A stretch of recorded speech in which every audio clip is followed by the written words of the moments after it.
दुनिया के नक्शों पर कुछ गांव ऐसे होते हैं जिन्हें वक्त भूल जाता है और किस्मत ठुकरा देती है।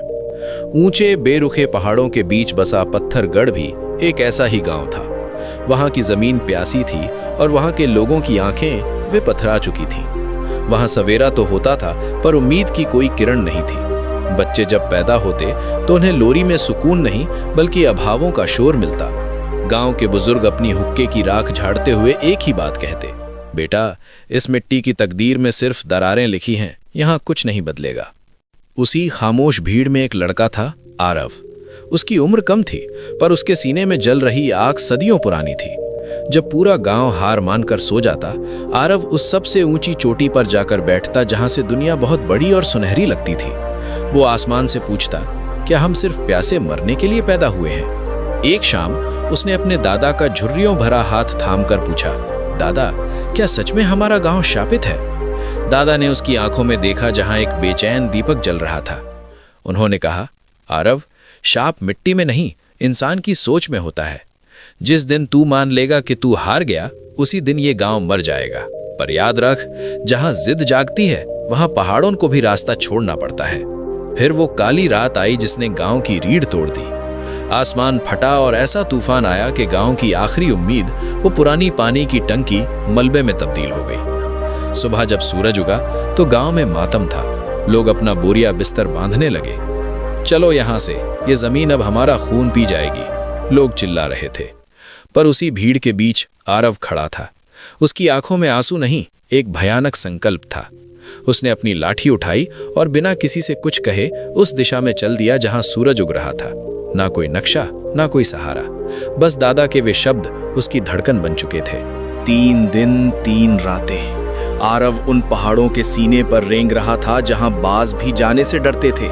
उसके पैर लहूलुहान थे, होंठों पर पपड़ियां जम चुकी थीं। चौथे दिन जब उसके शरीर ने जवाब दे दिया, वो एक विशाल काली चट्टान के सामने गिर पड़ा। उसे लगा मौत करीब है। उसने ऊपर देखा और हंसते हुए बोला, ऐ खुदा, मेरी कोशिश अधूरी रह गई क्या? तभी उस मरती हुई खामोशी में एक संगीत गूंजा, टप टप टप। आरव के कानों ने वो आवाज पहचानी। वो खिंचा चला गया।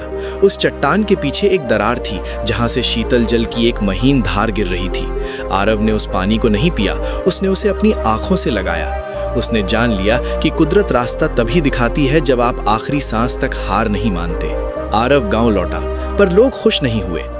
झरना पहाड़ के उस पार है आरव, वहां से यहां तक पानी लाना मतलब पहाड़ को चीरना है। तू पागल हो गया है?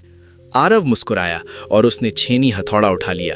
पहले दिन वो अकेला था, लोग उसे देखते और अपना सिर पीट लेते। दूसरे दिन 2 और हाथ जुड़े, 10वें दिन 10 लोग। आरव हर सुबह कहता, हम पत्थर नहीं तोड़ रहे, हम उस डर को तोड़ रहे हैं जो बरसों से हमारे मन में घर कर गया है। 6 महीने तक वो पहाड़ गूंजता रहा। पसीना मिट्टी में मिला, खून पत्थरों पर गिरा, पर किसी के कदम नहीं रुके। और फिर वो दिन आया जब सदियों की प्यास बुझने वाली थी। जैसे ही आखिरी पत्थर टूटा, पानी की वो तेज धार नहर के रास्ते गांव की सूखी गलियों में दाखिल हुई। बूढ़ी औरतें उस पानी को चूमने लगीं, किसान नाचने लगे। गांव अब बदकिस्मत नहीं था। उस रात दिवाली जैसा माहौल था। दादा ने आरव के कंधे पर हाथ रखा और कहा, तूने गांव की प्यास बुझा दी बेटा।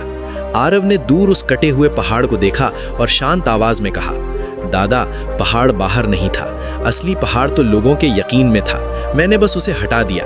आज भी जब उस गांव पर कोई मुसीबत आती है तो कोई रोता नहीं है। वे उस नहर को देखते हैं और खुद से कहते हैं कि अगर एक लड़का अपनी जिद से पहाड़ का सीना चीर सकता है तो हम अपनी तकदीर क्यों नहीं बदल सकते? दोस्तों, याद रखना, आपकी मुश्किल उतनी ही बड़ी है जितना बड़ा आपने उसे मान लिया है। दुनिया आपसे कहेगी कि नहीं हो सकता, रास्ते आपको डराएंगे, वक्त आपको थकाएगा, पर अगर आपके भीतर का आरव जिंदा है तो एक दिन पहाड़ खुद रास्ता देगा। हार और जीत के बीच सिर्फ एक कदम का फासला होता है और वो कदम आपको ही उठाना है।